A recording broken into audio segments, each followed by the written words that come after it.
അല്ലാഹു പൊറുക്കാൻ കാരണമാണ്. റബ്ബനാ ലാ തുആഖിദ്നാ ഇൻ നസീനാ ഔ അഖ്തഅനാ.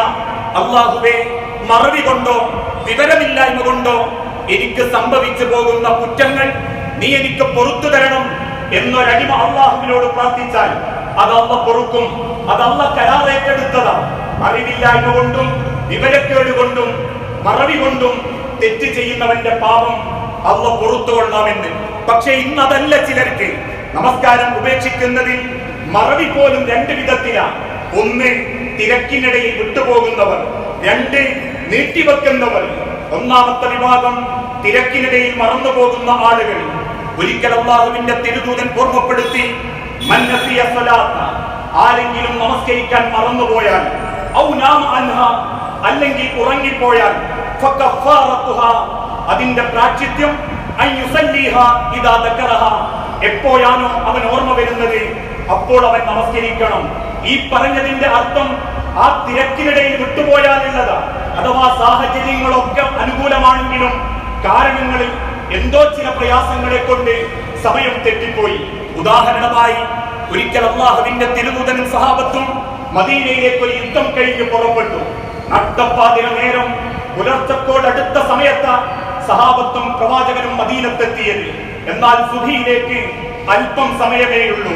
അത് കണ്ടപ്പോൾ സഹാബാക്കൾ പറഞ്ഞു, നബിയെ, ഞങ്ങൾ ഉറങ്ങുന്നില്ല, സുബഹി ബാങ്ക് കൊടുക്കാനായി. പക്ഷേ കാലിൽ നീര് വന്ന് നടത്തത്തിന്റെ കാഠിന്യം കൊണ്ട് കണ്ണടഞ്ഞു പോകുന്ന സഹാബത്തിനെ കണ്ടപ്പോ അല്ലാഹുവിന്റെ തിരുദൂതൻ പറഞ്ഞു, സഹാബത്തെ, ഉറങ്ങിക്കോ, ഞാൻ കാവൽ നിന്നോളാം, ഞാൻ വിളിക്കും നിങ്ങളുടെ സുബഹിനെ. സഹാബത്ത് ഉറങ്ങി. പെട്ടെന്ന് സമയം തെറ്റി. അഥവാ ഉമർ ഇബ്നുൽ ഖത്താബ് റളിയല്ലാഹു അൻഹു എഴുന്നേറ്റ് നോക്കുമ്പോ ക്ഷീണം കൊണ്ട് റസൂലുള്ളയും കണ്ണടഞ്ഞു പോയിട്ടുണ്ട്. പക്ഷേ ഫജ്ർ വെളിവായിട്ടുണ്ട്. എന്താ ഫജ്ർ വെളിവാകൽ? സൂര്യൻ ഉദിച്ച് ജനലിന്റെ ഉള്ളിലൂടെ വെയില് നമ്മളെ മേൽപ്പറ്റലല്ല. ഫജ്ർ വെളിവാകുന്നത് സുബ്ഹിക്ക് വരുന്നവർക്കറിയാം. പള്ളിയിലേക്ക് വരുമ്പോ, ഞാൻ ഇവിടെ നിൽക്കുമ്പോ റോട്ടിലൂടെ ഒരാൾ പോകുന്നേ മനസ്സിലാവൂ, ആളെ മനസ്സിലാവില്ല. എന്നാൽ ജമാഅത്ത് കഴിഞ്ഞൊരു 10 മിനിറ്റിന് ശേഷം ഇതേ സ്ഥലത്ത് നിന്നാൽ പോകുന്നവന്റെ മുഖം നമുക്ക് വ്യക്തമാകും. അതാണ് ഫജ്ർ, അഥവാ അല്പം വെളിച്ചം വിളവാകൽ. ആ ഫജ്ർ വെളിവായത് കണ്ടപ്പോ ഉമർ ഇബ്നുൽ ഖത്താബ് കരഞ്ഞുകൊണ്ട് റസൂലുള്ളാഹിനെ തട്ടി വിളിച്ചിട്ട് പറഞ്ഞു, അല്ലാഹുവിന്റെ തിരുദൂതരെ, ഫജ്ർ വെളിവായി, എന്ത് ചെയ്യും? സുബ്ഹി ബാത്തിലായി. തിരുദൂതൻ പുറകെ ഉടനെ തന്നെ സഹാബത്തിനോട് വിളിച്ചു പറഞ്ഞു, വേഗം പൊതുവെടുത്ത് നമസ്കരിക്കുക. അതാണ് ഈ ഹദീസിന്റെ നിർവചനം. ഈ പറഞ്ഞതിന്റെ അർത്ഥം 12 മണി വരെ ടി.വി. കണ്ട് സുബ്ഹി 6:30 മണിക്ക് എഴുന്നേറ്റ് നിസ്കരിച്ചാൽ മതിയെന്നല്ല. അല്ലെങ്കിൽ 7 മണിക്ക് മക്കളെ വിളിച്ചുണർത്തി നിസ്കരിച്ചാൽ മതി, ഉറങ്ങി എഴുന്നേറ്റിട്ട് നിസ്കരിച്ചാൽ മതി എന്ന് ഹദീസ് ഉണ്ടല്ലോ എന്ന് വ്യാഖ്യാനിക്കാൻ വേണ്ടിയിട്ടല്ല. അവിചാരിതമായി തിരക്കിനിടയിലോ അസ്വസ്ഥതയായോ അല്പം നേരം പിന്തിപ്പോയാലും എപ്പോ അറിയുന്നോ അപ്പോ നിങ്ങൾ എടുത്ത് നിസ്കരിക്കണം. രണ്ടാമത്തെ ഒരു കൂട്ടർ നീട്ടിവെക്കുന്ന ആളുകൾ. അവരെങ്ങനെ നീട്ടിവെക്കും? അസർ ബാങ്ക് അങ്ങനെ കൊടുക്കും, മനസ്സുകൊണ്ട് തീരുമാനിക്കും, ഏകദേശം മഗ്രിബ് വരെയില്ലേ, കുറച്ച് കഴിയട്ടെ. ആ നീട്ടിവെക്കുന്ന സമയത്ത് ശൈത്താൻ കാത്തിരിക്കുന്നു അവന്റെ ശ്രദ്ധ തിരിക്കാൻ. ഒരേർപ്പാടുമില്ലാത്തവന് പെട്ടെന്ന് ഏർപ്പാടുണ്ടാകുന്നു, എങ്ങോട്ടും പോകാനില്ലാത്തവന് പെട്ടെന്ന് പോകാനുണ്ടാകുന്നു. ശൈത്താന്റെ കളി അതിൽപ്പെട്ട് അവസാനം മഗ്രിബ് ബാങ്ക് കൊടുക്കുമ്പോ, പടച്ചോനെ, ഞാൻ അസർ നമസ്കരിച്ചിട്ടില്ലല്ലോ എന്ന സ്വയം പരാതി അല്ലാഹുവിന്റെ മുൻപിൽ അവതരിപ്പിക്കരുത്. നിങ്ങൾക്ക് നമസ്കരിക്കാൻ സമയമുണ്ടായിട്ടും കാരണങ്ങളില്ലാതെ നീട്ടിവെച്ചവരാണെങ്കിൽ ആ നീട്ടിവെക്കുന്നവർ അല്ലാഹുവിന്റെ അരികിൽ കുറ്റവാളികളാണ്. മനഃപൂർവ്വം അവർ ചെയ്തതാ. അവർക്കൊന്നു വരാമായിരുന്നു, അവർ കപ്പയിനേറ്റ് നിസ്കരിക്കാമായിരുന്നു, അവർ കൊതുവെടുക്കാൻ പറ്റുമായിരുന്നു. എന്നിട്ടൊന്നും അത് ശ്രദ്ധിക്കാതെ കഴിയട്ടെ, കുറച്ച് കഴിയട്ടെ, 10 ആളുകളോടും വരട്ടെ, കുടുംബക്കാരൊക്കെ ഒന്ന് വരട്ടെ എന്ന് കരുതിയിട്ടാണ് അവിടെ സമയം ചെലവഴിക്കുന്നതെങ്കിൽ പിന്നെ തിരക്കിലേക്ക് കൊണ്ടുപോയി നമസ്കാരം അശ്രദ്ധമാക്കാൻ ശൈത്താൻ കാത്തിരിക്കും. അതിൽ പെട്ടുപോയാൽ നിങ്ങൾ ശൈത്താന്റെ കൂട്ടാളികളാണ്. ഇങ്ങനെയാ പലർക്കും നമസ്കാരം ബാത്തിലായി പോകാറുള്ളത്. നമ്മളിൽ പലരും നമസ്കാരത്തിൽ വേണ്ടത്ര സൂക്ഷ്മതയും കാണിക്കുന്നില്ല. അതുകൊണ്ട് തന്നെ ഓരോരുത്തരുടെയും ആഴ്ചകളിൽ എത്ര നമസ്കാരമുണ്ടെന്ന് ചോദിച്ചാൽ പലർക്കും പറയാനും പറ്റുന്നില്ല. ഓരോരുത്തരും മറ്റുള്ളവർക്ക് വേണ്ടി നമസ്കരിക്കുന്നവർ, ഭാര്യയെ കാണിക്കാൻ നിസ്കരിക്കുന്ന ഭർത്താക്കന്മാർ, ഭർത്താവിനെ കാണിക്കാൻ നമസ്കരിക്കുന്ന ഭാര്യമാർ, രക്ഷിതാക്കളുടെ നിർബന്ധത്തിന് വഴങ്ങി നിസ്കരിക്കുന്ന മക്കള്, മക്കൾക്കിടയിൽ മോശമാകുമോ എന്ന് ചിന്തിച്ച് നിസ്കരിക്കുന്നവർ, ഇതൊക്കെ അല്ലാഹുവിന്റെ അടുത്ത് അഭിനയങ്ങളാണ്. ഒരാൾ നമസ്കരിക്കേണ്ടതും എന്റെ നമസ്കാരം കൊണ്ടോ ഇബാദത്ത് കൊണ്ടോ മറ്റൊരാൾക്ക് സങ്കടമുണ്ടാകരുത് എന്ന് ചിന്തിക്കുന്നതും അവന്റെ ഇഖ്ലാസ് കൊണ്ടാവണം. ആളെ കാണിക്കാനല്ല. ഞാൻ കൃത്യമായി പള്ളിയിൽ വരുന്നു എന്നുള്ളത് കൊണ്ട് ഒരുപക്ഷെ ദുനിയാവിൽ നിങ്ങൾക്കിടയിൽ പേരുണ്ടാകും. ആഖിറത്തിൽ ആ പേര് കിട്ടണമെങ്കിൽ എന്റെ നമസ്കാരം ഞാൻ അള്ളാന്റെ തൃപ്തിക്കാ വന്നത് എന്ന് അള്ളാനെ ബോധ്യപ്പെടുത്താൻ എന്റെ പെരുമാറ്റം കൊണ്ടല്ല, എന്റെ മനസ്സുകൊണ്ട് സാധിക്കണം. മനസ്സുകൊണ്ട് അള്ളാഹുവിന്റെ അരികിൽ സാധിക്കണം. അതുകൊണ്ട് തന്നെ നമ്മൾ കാരണം കല്യാണം ഇനിയും സുലഭമാകാൻ പോകുകയാണ്. കല്യാണം സംഘടിപ്പിക്കരുത്, ആരോടും ഇരിക്കാൻ പറയരുത്, വേഗം എഴുന്നേറ്റ് പോവാൻ പറയണം എന്നൊന്നും എന്റെ വാക്കിനെ വ്യാഖ്യാനിക്കരുത്. പക്ഷേ ശ്രദ്ധിക്കണം, 2:30 മണിക്ക് തുടങ്ങുന്ന കല്യാണങ്ങളിൽ പലതും രാത്രി 10 മണി വരെയുണ്ടെങ്കിൽ തുള്ളാനും പാടാനും കളിക്കാനും ആഘോഷിക്കാനും ഓരോ കുടുംബക്കാരും വന്ന് വിജയിപ്പിച്ചു പോകുമ്പോ അവരെ ഇബാദത്ത് നമ്മൾ കാരണം നശിച്ചു പോയിട്ടുണ്ടെങ്കിൽ, നമസ്കാരം ഇല്ലാണ്ടായിട്ടുണ്ടെങ്കിൽ അപ്പാരെ ഉമ്മാരെ ആ കുടുംബത്തിന് അല്ലാന്റെ ശാപമാ. കാരണം പരലോകത്തവര് പറയും, നാദാ ചെന്നിട്ടില്ലേ കുറ്റായിരുന്നു, കുറച്ചവിടെ കൂടി നിന്നിട്ടില്ലേ കുറ്റായിരുന്നു, അതുകൊണ്ട് നാദാ അവരെ തൃപ്തിപ്പെടുത്താൻ ഞങ്ങൾ അങ്ങോട്ട് ആഘോഷിച്ചു എന്ന് അള്ളാന്റെ മുൻപിൽ പറയുമ്പോ പിന്നൊരു മറുപടി നമ്മുടെ കയ്യിലില്ലാതെ പോകും. അത് സംഭവിക്കാതിരിക്കാൻ ശ്രദ്ധിക്കണം. നമസ്കാരങ്ങളെ പറ്റി ഓരോ ചെറുപ്പക്കാരോടും ഓരോ മക്കളോടും നമസ്കാരം നീട്ടിവെച്ച് അതില്ലാണ്ടാകുമ്പോ അള്ളാഹുവിന്റെ തിരുദൂതന് സഹാബത്തിനെ പഠിപ്പിച്ചൊരു വാക്കുണ്ട്, നമസ്കാരം നീട്ടുന്നവനും നമസ്കാരത്തിൽ അലംഭാവം കാണിക്കുന്നവനും പരലോകത്ത് അള്ളാഹുവിന്റെ നരകത്തിൽ മുഖം കുത്തിയായിരിക്കും പതിക്കുക.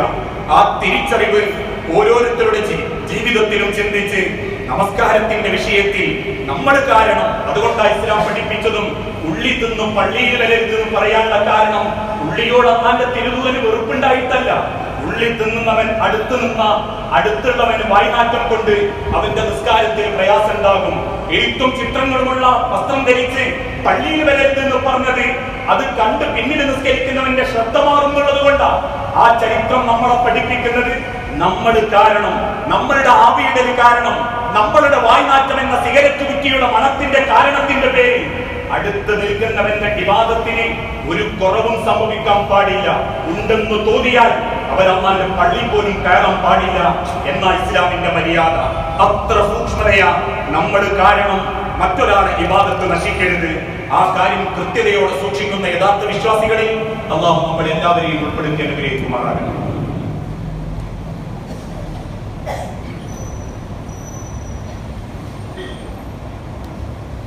അൽഹംദുലില്ലാഹ് വസ്സലാത്തു വസ്സലാമു അലാ റസൂലില്ലാഹി വഅലാ ആലിഹി വഅസ്ഹാബിഹി അജ്മഈൻ. അമ്മാ ബഅദ്. യാ അയ്യുഹന്നാസ് ഊസീകും ഇയ്യായ അവ്വലൻ ബിത്തഖ്വ. ജീവിതത്തിന്റെ ഒരു രംഗത്തും അല്ലാഹുവിനെ മറന്നു പോകരുത് എന്ന് ഒരിക്കൽ കൂടി ഉപദേശിക്കുകയാണ് വസിയത്ത് ചെയ്യുന്നത്. നമസ്കാരം നിർവഹിക്കുന്നത് പോലെ തന്നെ നമ്മൾ കാരണം മറ്റൊരാളുടെ നമസ്കാരം ഇല്ലാതായി പോകാനും പാടില്ല എന്ന് നമ്മൾ ഓരോരുത്തരും മനസ്സിലാക്കി. ഇങ്ങനെയൊക്കെ സൂക്ഷിച്ച് നമസ്കരിക്കുന്ന നമ്മളുടെ നമസ്കാരം അല്ലാഹു സ്വീകരിക്കണമെങ്കിൽ നമ്മൾക്കുണ്ടാവേണ്ട 2 ഗുണങ്ങളുണ്ട്. ഇന്ന് നേരത്തെ സൂചിപ്പിച്ചതുപോലെ പലർക്കും ഇബാദത്തിനെ ഭംഗിയുള്ളൂ. നമസ്കാരത്തിലൊക്കെ ഓരോരുത്തരും അത്തഹിയ്യാത്തിൽ ഇരിക്കേണ്ട ഇരുത്തം വരെ ചോദിച്ച് പഠിച്ച് വിരലിന്റെ ചലനം പോലും അതിന്റെ ഈണത്തിലും ഭാവത്തിലും നിർവഹിക്കുന്നവരാണ്. പക്ഷെ ആ ഭംഗി അല്ലാഹു തആല ആസ്വദിക്കുകയും നമ്മളിൽ നിന്ന് സ്വീകരിക്കുകയും ചെയ്യണമെങ്കിൽ 2 ഗുണങ്ങൾ നമ്മളിൽ ഉണ്ടാവണം. അതിലൊന്ന്, നമസ്കരിക്കുന്നവന്റെ ശരീരത്തിൽ ഹറാം ഉണ്ടാവാൻ പാടില്ല. അല്ലാഹുവിന്റെ തിരുദൂതൻ സഹാബത്തിനോട് ഓർമ്മപ്പെടുത്തി, അല്ലാഹുവിന്റെ അടിമകൾ നമസ്കരിക്കുന്ന 40 ദിവസത്തെ നമസ്കാരം അല്ലാഹു സ്വീകരിക്കുകയില്ല. എന്തുണ്ടെങ്കിൽ അവന്റെ വസ്ത്രത്തിലോ ശരീരത്തിലോ ഭക്ഷണത്തിലോ താമസത്തിലോ ഹറാമുണ്ടെങ്കിൽ.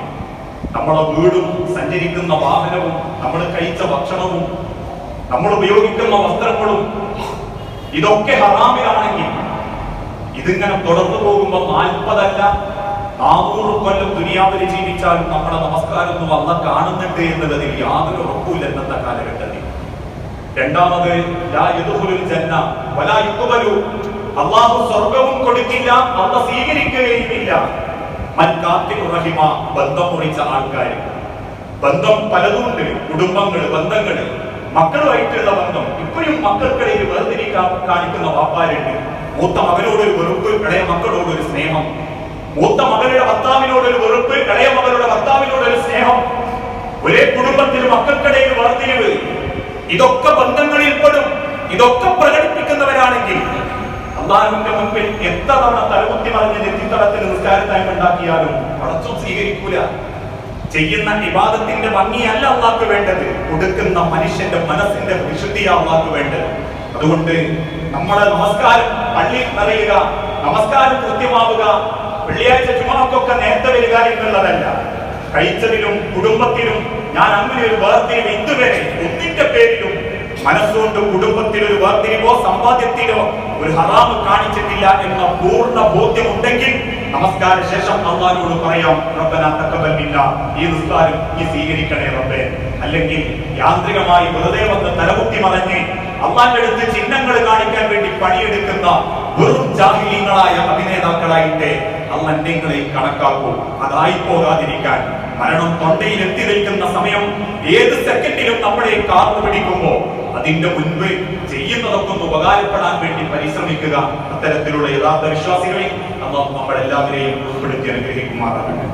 അള്ളാഹുവേ, അറിഞ്ഞും അറിയാതെയും ഒരുപാട് തെറ്റുകുറ്റങ്ങൾ പറ്റിപ്പോയിട്ടുണ്ട് നാഥ. എല്ലാം വിട്ടുപുറത്തു മാപ്പാക്കി നിന്റെ സ്വർഗ്ഗപൂങ്കാവനത്തിൽ ഇതേ രൂപത്തിൽ നീ ഞങ്ങളെ ഒരുമിപ്പിച്ചു കൊണ്ടുവരണമേ. അള്ളാഹുവേ, മക്കളില്ലാതെ സങ്കടപ്പെടുന്ന ഒരുപാട് ഇണകളുണ്ട് നാഥ. മക്കളെന്ന അനുഗ്രഹം നൽകി ഓരോ ഇണകളോടും നീ കാരുണ്യം കാണിക്കണമേ. അള്ളാഹുവേ, സ്വന്തം മക്കളെ കൊണ്ട് ഇഹലോകത്തും പരലോകത്തും ഗുണം കിട്ടുന്ന രക്ഷിതാക്കളാവാൻ, അവർക്ക് മാതൃക കാണിക്കുന്ന മാന്യന്മാരായ മാതാപിതാക്കളാവാൻ ഞങ്ങൾ ഓരോരുത്തർക്കും നീ തൗഫീഖ് നൽകണമേ. ربنا تقبل منا انك انت السميع العليم وتب علينا انك انت التواب الرحيم ربنا آتنا في الدنيا حسنة وفي الآخرة حسنة وقنا عذاب النار. അല്ലാഹുവേ, പ്രാർത്ഥിക്കണമെന്ന് വസിയത്ത് തന്നവരുണ്ട് നാഥ. മരണപ്പെട്ടു പോയ സഹോദരി സഹോദരന്മാർ, മാതാപിതാക്കൾ, മക്കൾ, ഭാര്യമാർ, ഭർത്താക്കന്മാർ എല്ലാവരുടെയും ഖബർ നീ വിശാലമാക്കുകയും അവരെയും ഞങ്ങളെയും ജന്നാത്തുൽ ഫിർദൗസിൽ ഒരുമിപ്പിച്ചു കൂട്ടുകയും ചെയ്യണമേ. രോഗം കൊണ്ട് സങ്കടപ്പെടുന്ന ഒരുപാട് ആളുകളുണ്ട് റബ്ബേ. നീയാണ് നാഥ ശിഫ നൽകുന്നവൻ.